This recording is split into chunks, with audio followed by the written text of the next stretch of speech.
The broadcast is now starting. All attendees are in listen-only mode. Good afternoon, everyone, and welcome to today's webinar on funding options and what they mean from angels to venture.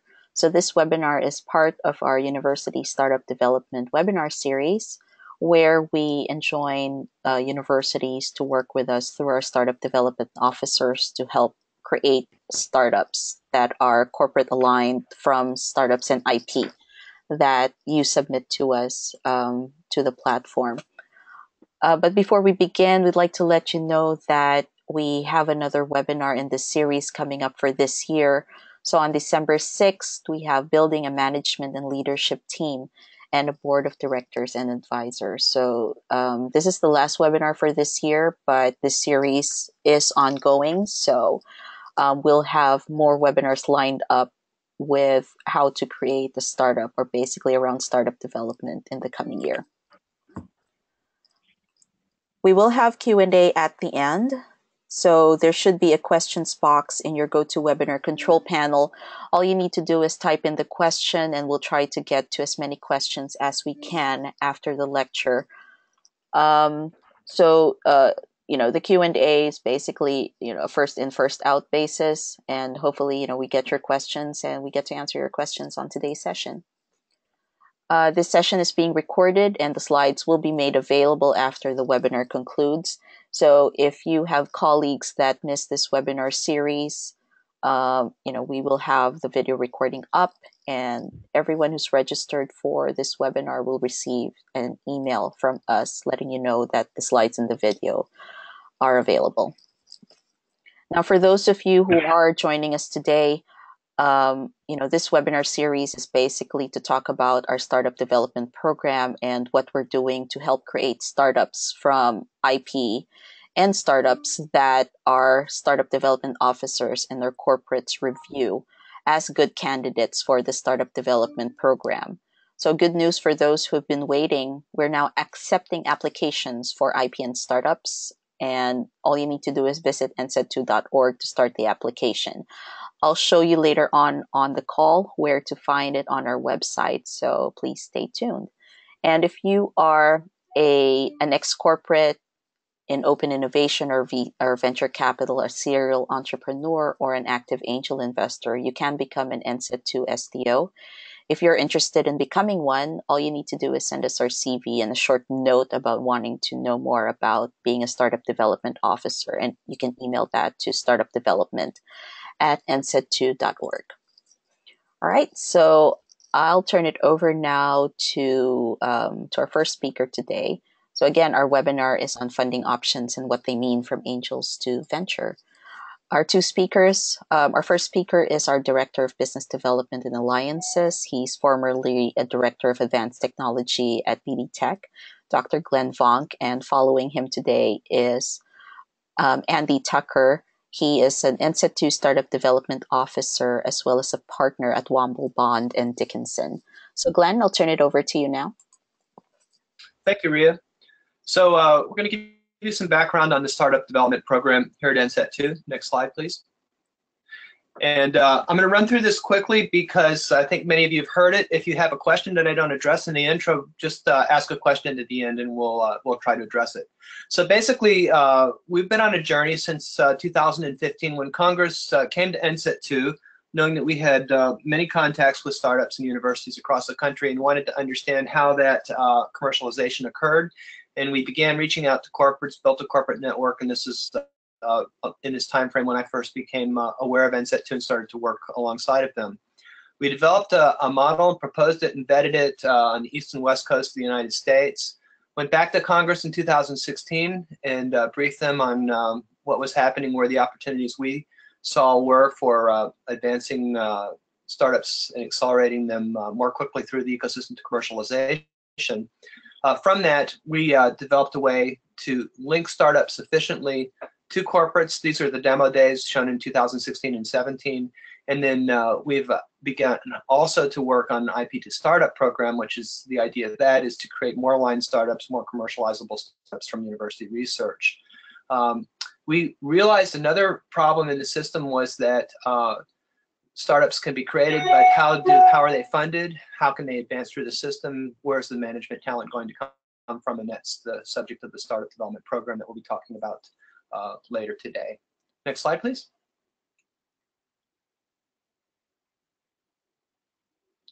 So here's the corporate commercialization model that we developed and vetted across the country. And to talk about it quickly, you can see the federal funding to universities, government labs, and whatever corporates are wanting to spin out. A lot of that ends up in universities and then gets commercialized via startups with various funding mechanisms. The NCET 2 saw an opportunity to create sort of a clearinghouse for linking those startups to corporates, and that's what we call the Corporate Commercialization Council. That's where the corporates interact with them and get to know them. The most promising startups from that have, I think, an improved position in terms of their funding for either SBIR, tax credits, or private funding of various kinds, and the ultimate goal of that is IPO or corporate business unit. The Corporate Commercialization Council is really targeted at reducing the fragmentation in the system and building understanding between all the members of the ecosystem. So next slide, please. So again, Congress funds $137 billion in research in the United States, is looking for more return from that. We saw that as an excellent opportunity for the researchers to build university startups. And we saw also an opportunity to do that with the participation of large corporates and startup development officers who could partner with those startups to accelerate their progress. Next slide, please. So they help the university, entrepreneurs, faculty, researchers, and students by, I think, defining the next steps, guiding them through them, and working with the corporates to delineate, define development trajectories towards commercializable objectives that are meaningful. Next slide, please.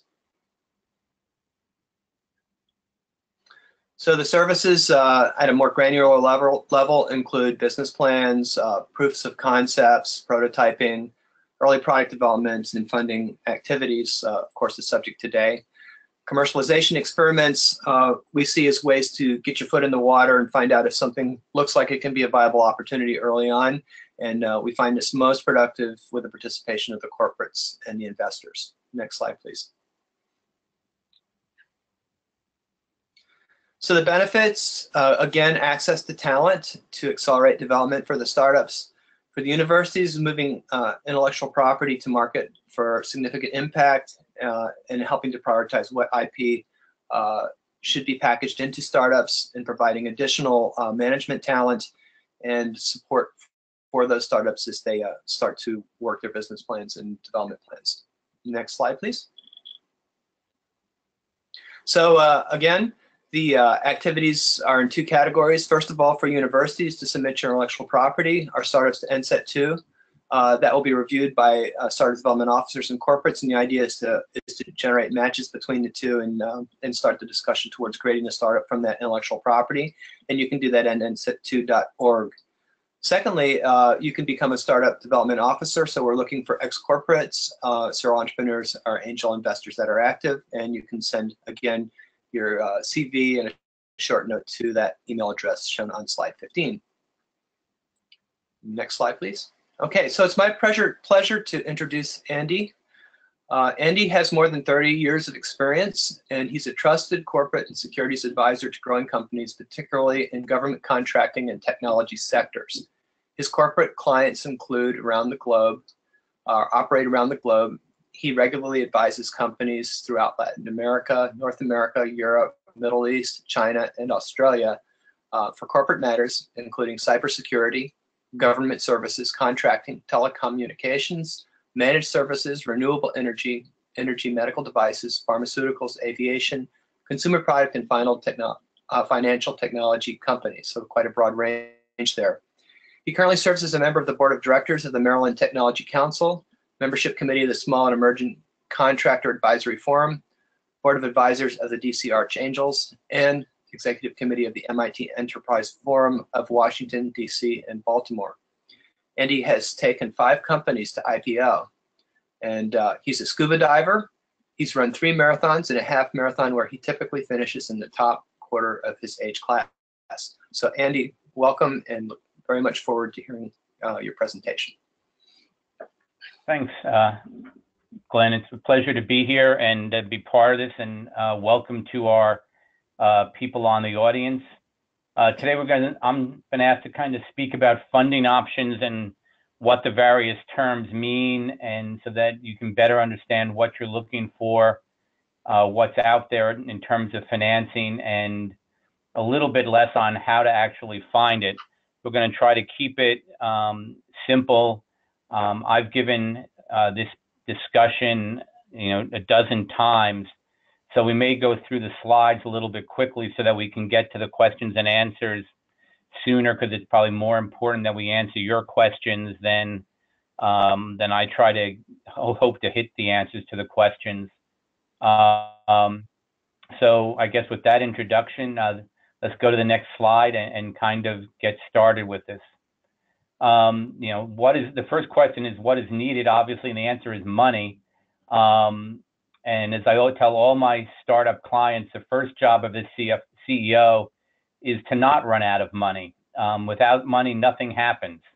Forget salaries, research, marketing, all that goes away. And next slide, the second job is to plan for the future. And what that means, is doing this right.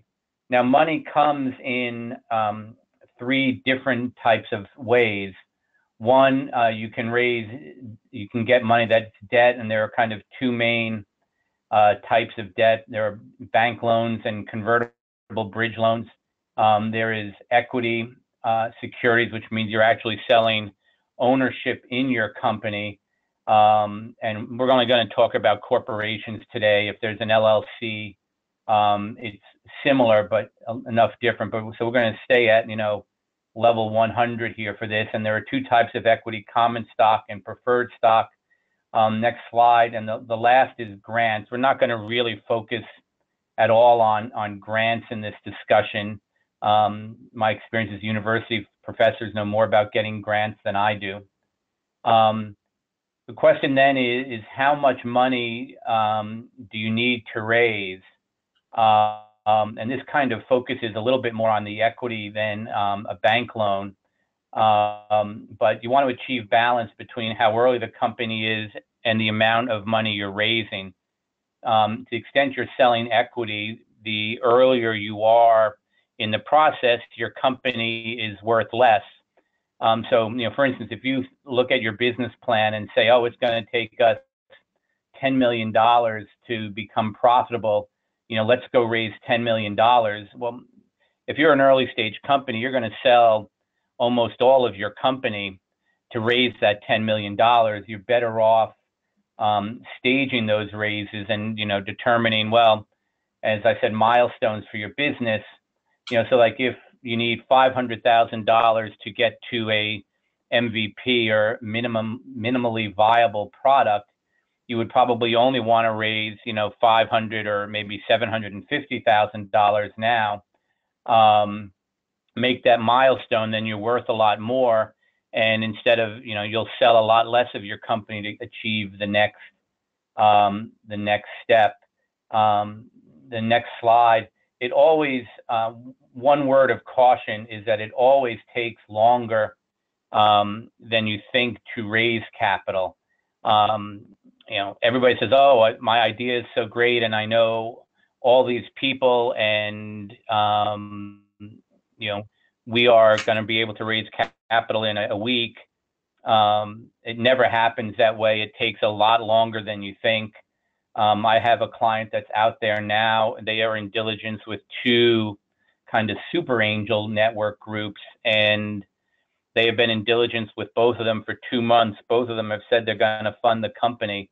But unfortunately, no money has come through yet. So they're both running, their company's running on fumes right now, as they thought they'd be a lot quicker.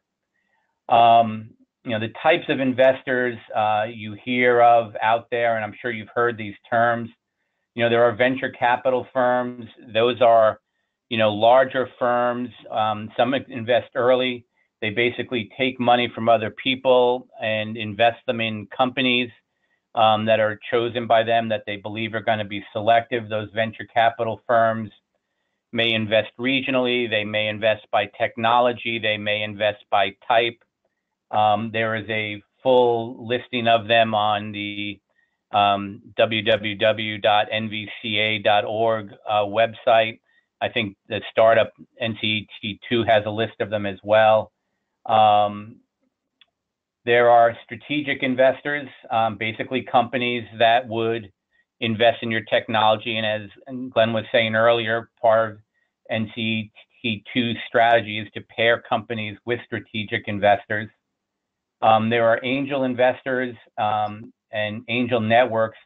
An angel investor is basically an individual who is wealthy and enjoys investing in early stage companies, and finding it. They do tend to cluster and organize themselves into networks and groups in almost every city in the country now. In my area here in Washington, we have 4 or 5 very active angel groups focused on different areas. Almost every university has an angel network affiliated with it that invests in companies with that university's DNA. I'm a member of my college's network, and we invest in companies that have a CXO level or above person from our university. Then there's friends and family. I leave off what those of us in the business refer to as fools, who will take a chance on an early stage company. And they may not know what they're doing. They may not add any value, but they can help you make payroll and make a rent payment, and they can be worthwhile at times. There is bootstrapping, which is kind of obvious what that is. And since I've last given this, I've added in crowdfunding, which isn't really a type of investor. It is more of a type of offering. Kickstarter, Gust, and places like that are crowdfunding sites. They've changed the securities laws to make it a little bit easier to do what I would call equity crowdfunding, selling securities and doing that. Despite my legal background, I'm trying to avoid turning this into a lawyer discussion, and we'll keep it at a business level. And to get into the nuts and bolts of crowdfunding and a crowdfunding offering would make me sound like a lawyer, and our attendee list would rapidly go down to 0. So I will avoid doing that. Next slide.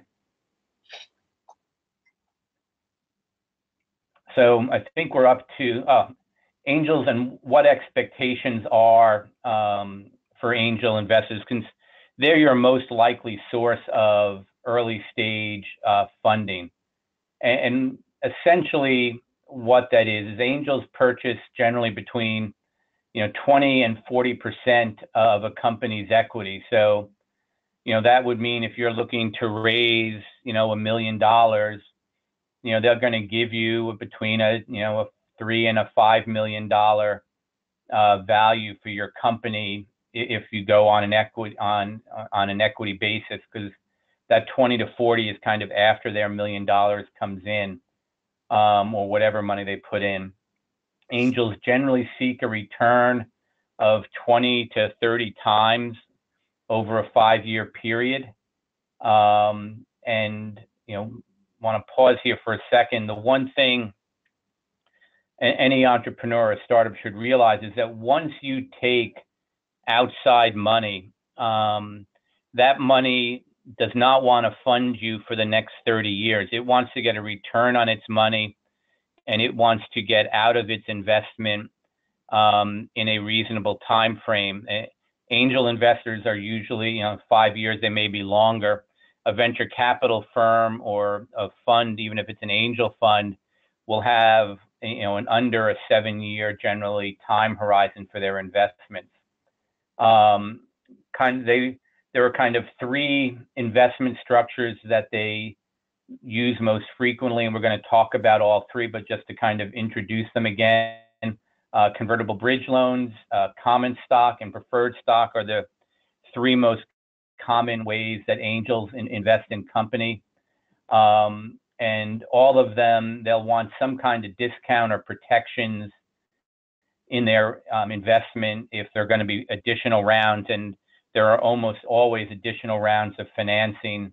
And this is especially true if that financing is going to come from venture capitalists who tend to be a little bit aggressive on what a company has done in the earlier stages. Next slide.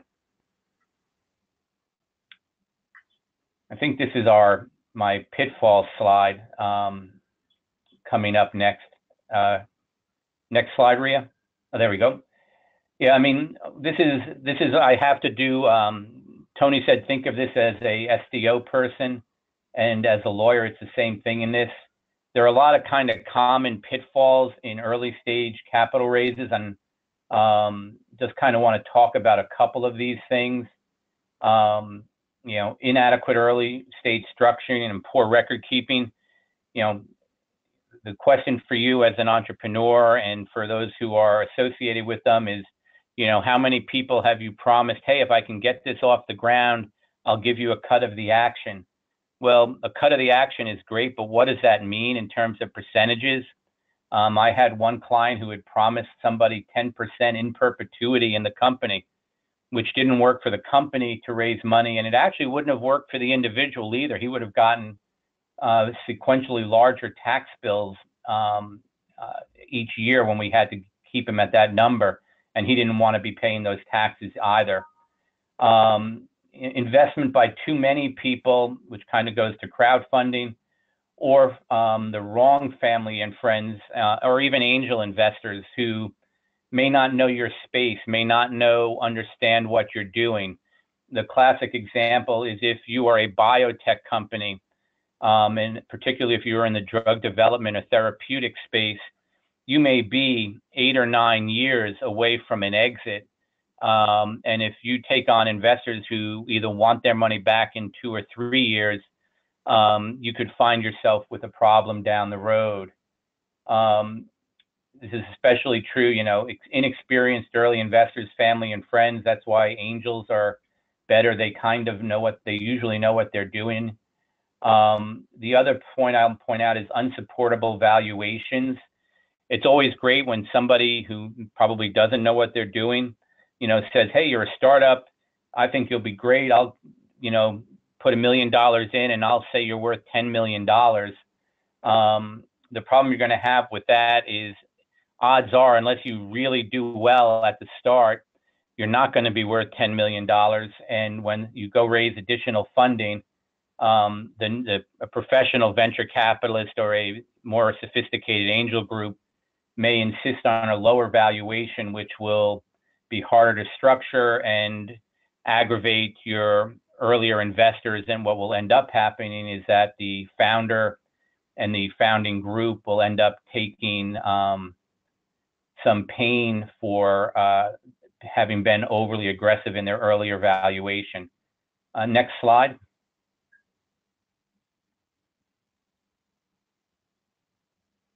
I think now we're up to kind of the various types of alternatives and way the money comes in.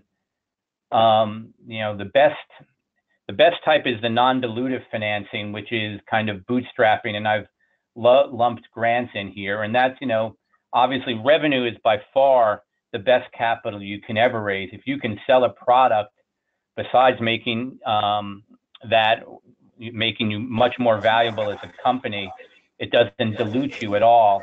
You know, government grants, development contracts, et cetera, are great ways because they don't force you to sell a portion of your company to advance your technology. A lot of companies, as they're starting out, especially in the cybersecurity space, as they're developing a product, will also sell security services, which allows them to generate some revenue in the business before a product is available, and you know, those services may actually inform the better development of the product. You know, the pros are obviously it minimizes dilution. You don't give away any equity in your company for any of those sources of financing. It's also great because you're not distracted by capital raising. The downside to that is the pursuit of near-term revenue, especially if you're selling services or a product that's not ready, may divert attention from the longer-term value prospects of getting the product ready, may hurt your brand, and it may hinder the rapid development of your product, which would permit other firms to gain a competitive advantage. So, for instance, in most companies, the first to market is the most important intellectual property, and if your developers are spending half their time selling services and only half the time working on a product, obviously your product is not going to hit the market as quickly as it otherwise would be able to hit. Next slide, please. The next alternative financing structure is a bank loan. People are familiar with them. We've seen them in the movies. The entrepreneur goes into the bank and says, I've got a great idea and I would like you, the bank, to lend me money so that I can, get my brand new product up and running. It's very simple. There's a bank on every corner. You don't have to set a valuation for your company.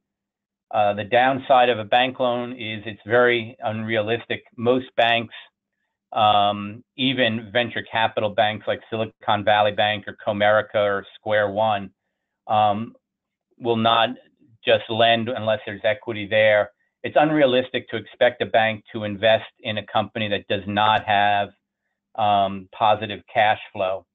And, to go to angel investors and say, hey, we want you to just make us a loan and we'll pay you, 7% interest rate on your loan, won't work either, because angel investors will want some equity upside for their risk that they're taking, because essentially anybody making a loan to a startup is effectively making an equity investment in that company, whether they want to admit it or not.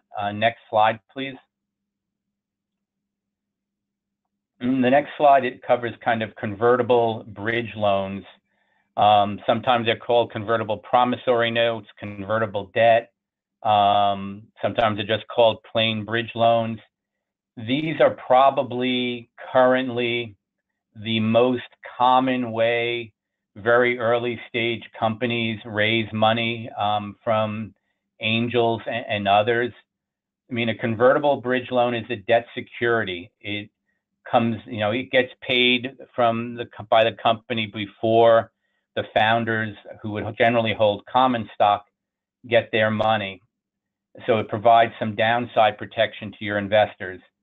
It's convertible, as it says, and it's convertible into equity at a future point in time, generally upon an equity raise. And what that basically means is that it will, you borrow $250,000 or you sell a $250,000 convertible bridge note to an investor or a group of investors, and they're giving you the money, and there will be an interest rate on it.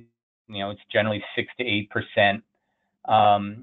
But that's really more as much for show as it is for anything else.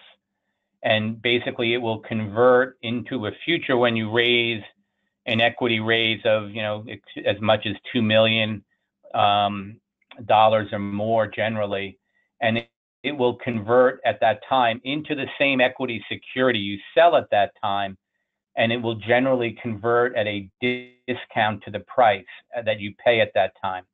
So what that means is if you take in $250,000 in a convertible bridge loan, and that funds you for 8 months of development, and then you go and raise $2 million in equity from a venture group or an angel group at, say a $2 a share price, your bridge loan will convert into that security, not at a $2 price. The discount is almost always 20%. So it will convert on a $2 price, if I do the math in my head right, at a $1.60 price. So they will get a number of shares as if they had bought in at a $1.60. And generally there is a cap on the conversion value, on the theory that 250,000 is low, but if you were to raise $1 million in bridge loans, and all of a sudden that was to take you to a point where you're suddenly worth $20 million, your angel investors who put up the bridge would say, hey, that's too much of a, you got too much out of our money. We want to capture some of it, so that instead of converting at a 20% discount, a cap on the conversion value would be, it would convert at a price equal to the lesser of 20% of the next round, or an $8 million valuation, to pick a number out of thin air. Next slide, please. The pros of a convertible bridge loan, these are very simple and standard forms. Everybody is familiar with them. Your angel group probably has a standard set. There are probably 2 or 3 basic forms that dominate the industry, which, with putting my lawyer hat on, I say is a bad thing because it cuts my costs down. But from a company side, it's good because you're not spending money you don't need to on lawyers. There is no need to determine valuation at this point in a bridge loan. I mean, the closest you get to it is on the cap on the valuation. And there are people who have formulas for what the cap should be that implies a valuation, but generally speaking, the cap is somewhat of a number picked out of thin air. And since it's convertible at a discount, it minimizes the dilution. If you were to negotiate a valuation and take an equity round, your equity investor may insist on a much lower price than they would if they said, hey, I'm getting a 20% discount and a cap, so I'm protected. So you're generally speaking going to get a better deal in terms of retaining ownership in your company. The cons, the typical bridge loan maturity is a year. So you need to kind of balance that against the business milestones that you're facing. Again, therapeutics companies are different than every other company out there, because a year generally won't necessarily hit a milestone that you can use as something to prove. But almost any other company in a year will hit some kind of milestone that should allow it to raise equity and convert its bridge loans. Now, all that said, they're not going to get paid back unless you do something good, because you're not going to have the money in a year to pay them back. They realize that. They realize they're effectively an equity security with just the protection of being debt. But it does hang over the entrepreneur's head a little bit. The other con of convertible bridge loans, they're not good really for raising large amounts of capital. I think I have one client who I think has gotten to about $2.5 million of bridge loans serially over time. And it is getting very, very cumbersome with those bridge loans. So, $250,000, $1 million, kind of that first capital raise, very good for bridge loans. Multiple bridge loans over multiple years, raising $5-6 million, not a good way to go. Next slide, please. The next up is the basic is common stock. That's kind of the basic equity security of every corporation. As you remember, we're not going to really cover LLCs in this presentation. It is a plain vanilla security. Management gets that. That's what the founders get. When you set up your corporation, you're going to issue yourselves shares of common stock in your company, and it's very easy. If there are 10 of you and there are 1,000 shares and everybody gets 100 shares, you can figure out what percent is what. Common stock generally comes in last in liquidation. It comes out way behind debt, and it will come out behind preferred stock that we're going to talk about next. Next slide, please. I mean, the pros of common stock is that it's simple. It's a subscription agreement for common stock. That's why we use it for the founders. We just decide who's getting what percent, figure out a number of shares that we want, and bingo, the forms get filled in and the shares are issued. Selling them to investors as a security, again, very easy to do. No complicated capital structure. Everybody owns the same thing. Voting is done on protections, on protections on a percentage basis. Very simple. Of course, the downside is you have to establish a valuation and a price for the selling the shares of common stock. So, that's going to be a negotiation with your investors as to what you're worth. And at the early stage in a company's development, a valuation is far more an art than a science. And the negotiations can, leave some hurt feelings on the entrepreneur side at times. This is probably the only point in here that's kind of a 200-ish level point, is that using common stock to sell to investors kind of taints your option pool.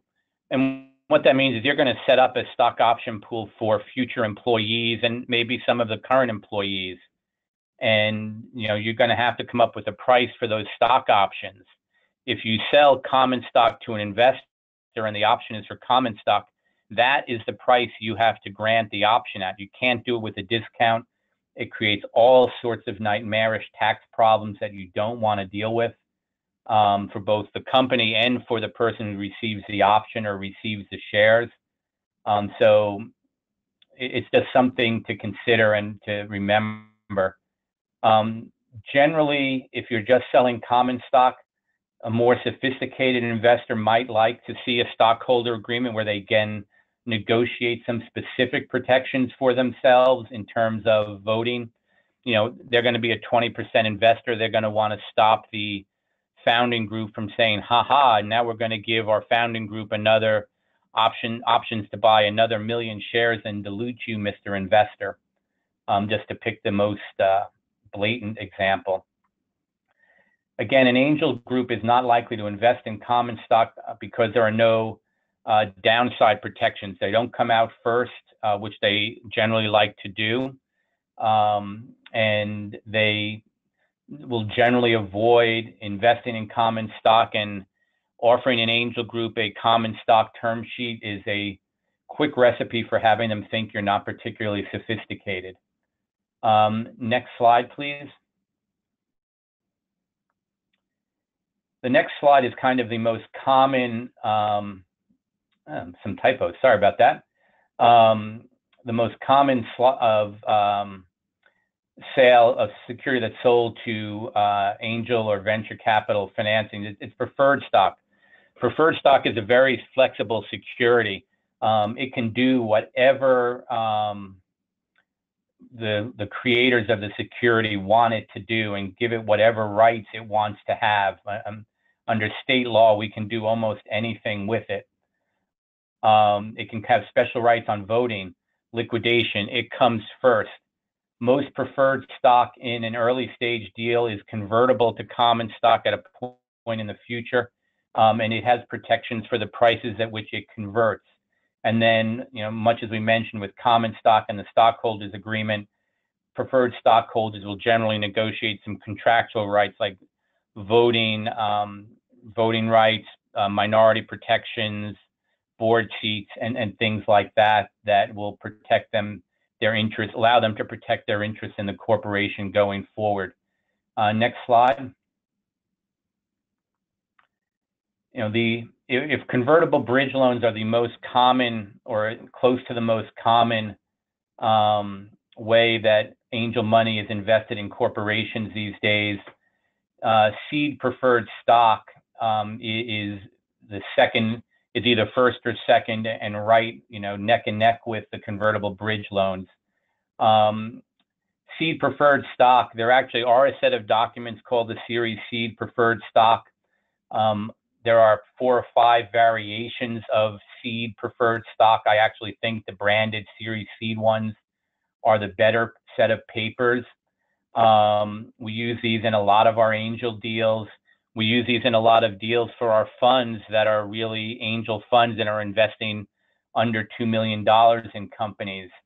They are very simple, basic documents. The investors will not get the full set of protections that a venture capitalist will negotiate.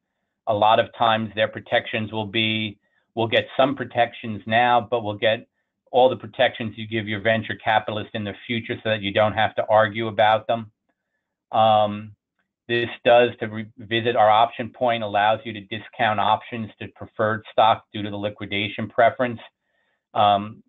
We can either answer that in a question or cover that in a 200 level class. I think we go over it a little bit in the employment sections.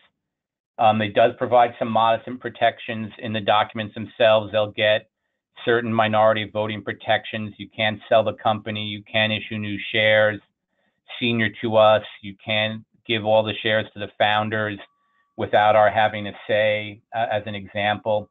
The con obviously requires that a valuation be established. But again, if you're talking a larger amount of money, over $1 million to $2 million or above, you're going to establish a valuation as part of this.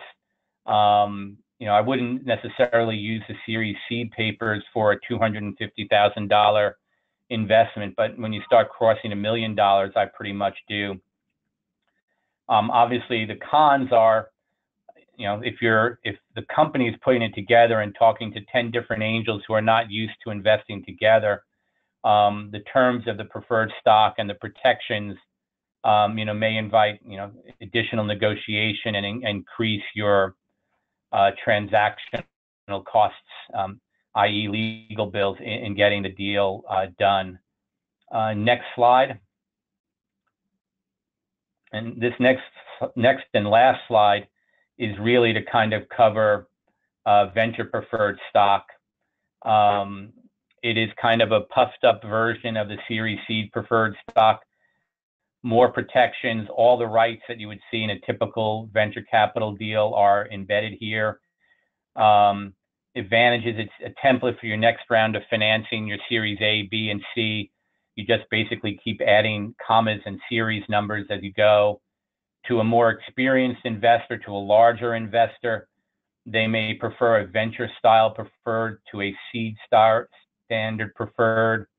The cons, again, if this is your first round, you're going to be establishing a valuation. It costs more to do a venture preferred than a seed preferred. There is definitely more negotiation, and most venture capitalists will only come in and make an investment in that two, or at least two, and that was really probably being generous. I mean, most of the larger venture funds now, unless they are more styled as angel funds, are looking at $3 million and above for their initial fund investment. That's the end of the slides today, I believe. Is that correct, Rhea? There's no more.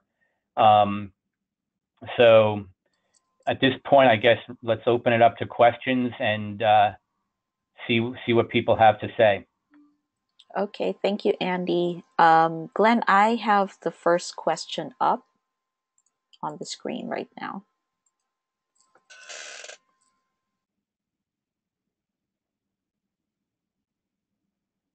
Okay, the board members have to be paid or given equity in the company. Generally speaking, they're not volunteers. They won't do it for free. There's no law that says you have to do it, but you generally do. At the early stage of a company's development, nobody gets paid in cash. Board members and advisors will get options to buy common stock in the company. A board member will generally get more than an advisor because advisors are generally less involved in the company and certainly have less legal responsibilities to the company than a board member. But an advisor may be, depending on who they are and what they're expected to do, you might get 0.5% to 2%, whereas a board member could go, maybe from 1% to 3%. Okay, thanks, Andy. Let me check if Glenn is Hello, Glenn. Are you there? Yes, I am. Okay, here's the next question then. Okay, thank you for your presentation. Can you please suggest the best financing options for young biotech service companies, CROs? I mean, specifically as opposed to a young drug discovery company. CROs usually have much lower risk, but lower return, different IP model, et cetera. I've heard that investors in general don't like service providers. So I'll let you take that one. Your last point is correct. Service, CROs, investors generally don't like service providers because they're not necessarily leverageable in terms of creating IP that allows them to grow rapidly. So they don't see the same, opportunity for that, 20 to 30 time return that we talked about in 5 years. The best financing options, quite frankly, are to obtain some contracts for research, but there are groups that will there are funds, there are groups that will invest in CROs to create them. Some of them are strategic investors. Some of them are, universities actually have set some up. Different communities wanting to attract research, and researchers have been known to do that in our area around here where Glenn and I are active. Maryland is very good at establishing and putting CROs together and helping get them off the ground. So you'd probably look at some non-traditional sources there than angel money, angel investments. But again, a good way to look at that is the venture capital firms all have websites. They tell you what they look at, and I would do the research to try to find them. Off the top of my head, it's not like I can say call Joe Smith because I know he loves CROs. But there are groups and there are organizations. You're probably more likely to get a grant or a community development type deal than you are an equity investment from an angel group. Not that the latter would be impossible, but I would definitely look into those things in whatever area you're trying to set up.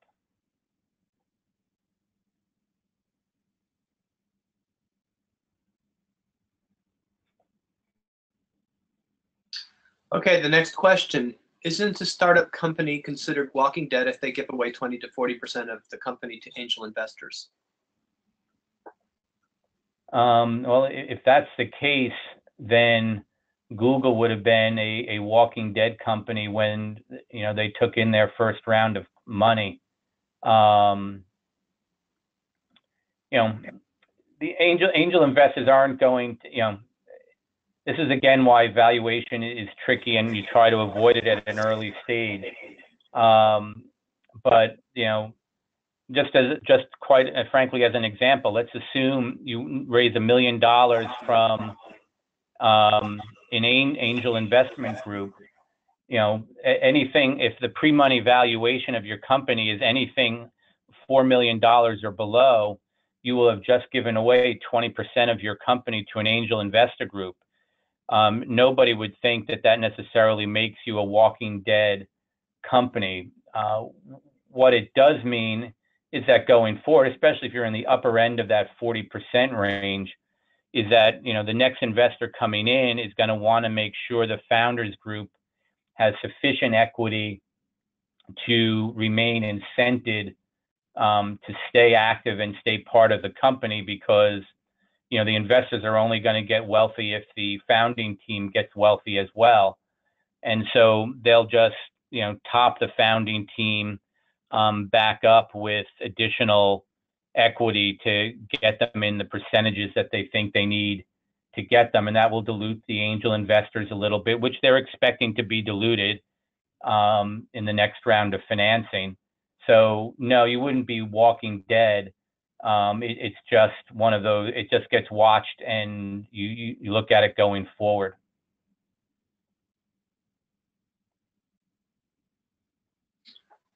Next question. What's an acceptable debt to equity ratio for a startup? If we ignore convertible bridge loans, the odds that a startup is going to be able to have any debt because it won't be able to service it is pretty low. You know, I mentioned the venture banks, the Comericas, the Silicon Valley banks earlier. They generally will only lend into a company once it has venture capital financing, even though that company may not be cash flow positive either. Hopefully they'll have revenue, but they won't lend in until there is a venture capital firm that they consider reputable, already putting equity in. And then as a general rule, they might put in between, 10 and 20% compared to the equity. But in a true startup, the odds that you're going to find any debt other than a convertible bridge loan, which you really wouldn't count for the debt equity ratio because it's kind of a hybrid, because you could have 100% convertible bridge loans. You're not going. I don't know that there's a debt equity ratio for a startup, to be quite honest with you.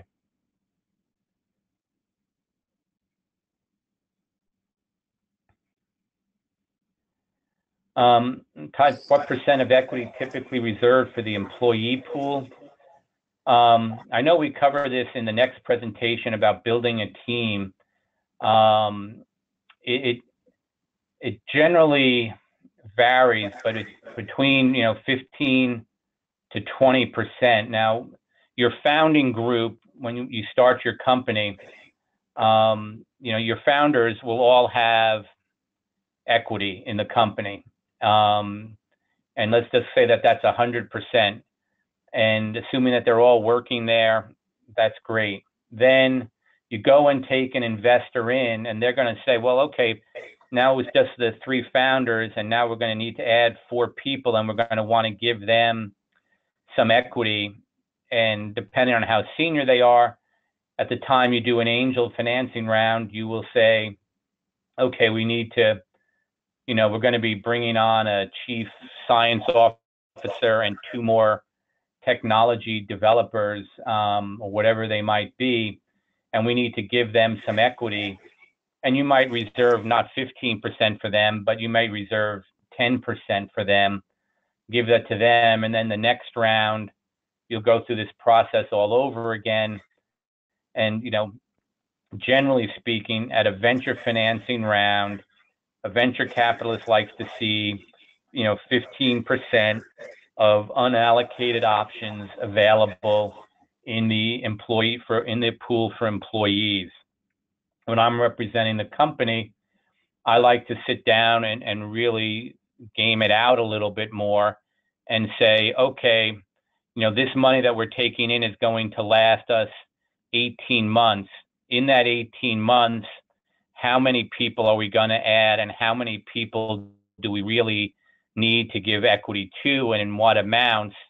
And if that number turns out to be less than 15%, I like to, keep it as small as possible, because, the founders and then the angel investors bear the dilution from that option pool, because it gets calculated into the pre-money valuation. We tried to avoid that in this presentation.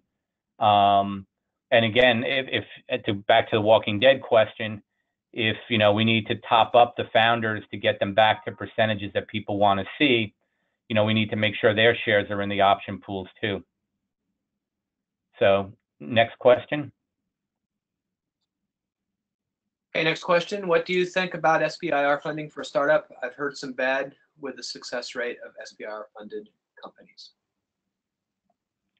SBIR funding is, it's non-dilutive financing. It's great to get it. The issue becomes, sometimes the mentality becomes focused on the grants and not focused on commercialization.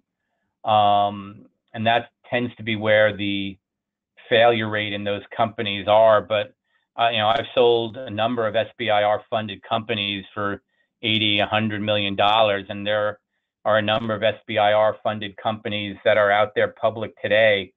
So it is possible to have a success. It's more a mentality of the entrepreneur, as whether they are thinking more like a researcher or more like a businessman, I think, as to whether they are successful or not using those grants. I think we have time for one more question, and this is the last question in the queue. Okay, thanks, Ria. Question is, why is a high valuation a problem? I would think that a high valuation for a company would be a good thing. Generally speaking, a high valuation is a good thing. My point is, if you can convince somebody to give you money for in an early stage financing at a $20 million valuation, there's almost no startups that are worth $20 million in today's market, even in Silicon Valley. The problem is, you give your investors you sell Series C preferred stock at a $20 million valuation, and your angels were unsophisticated or blinded by the flashing lights, or just you were that good and then the market changed on you. Your market shrunk. Somebody else came into the space. Google released a competing product, and now all of a sudden, realistically, you can only raise money at a $10 million valuation. It just gets hard. It's hard to do a down round. There's a lot of capital, of restructuring of the corporation from a legal perspective. Your investors that are already in become very unhappy with you. They will use the contractual rights that they have to make your life difficult in trying to raise that second round of financing. So, the difference between arguing for a $5 and a $6 million valuation, by all means, do that. But if somebody's offering you $20 million for your first round of financing, I'm not saying don't take it. I'm just saying that it comes with a warning that you better be worth 21 million when that next financing comes along, or you're going to have problems that you're not anticipating. Okay, so that's all the time we have for today, for this afternoon session.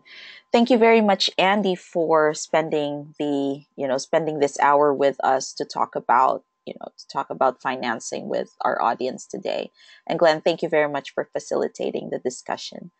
So just as a reminder to everyone on the call, the submission for IP and startups for the Startup Development Program, as well as the Next University Startups Demo Day, is now open. So all you need to do is go to the NCED2 website at nced2.org and just click on the photo there, and you should be able to see the submission forms on the right side of the screen with preliminary information on what you're applying for under the Startup Development Program.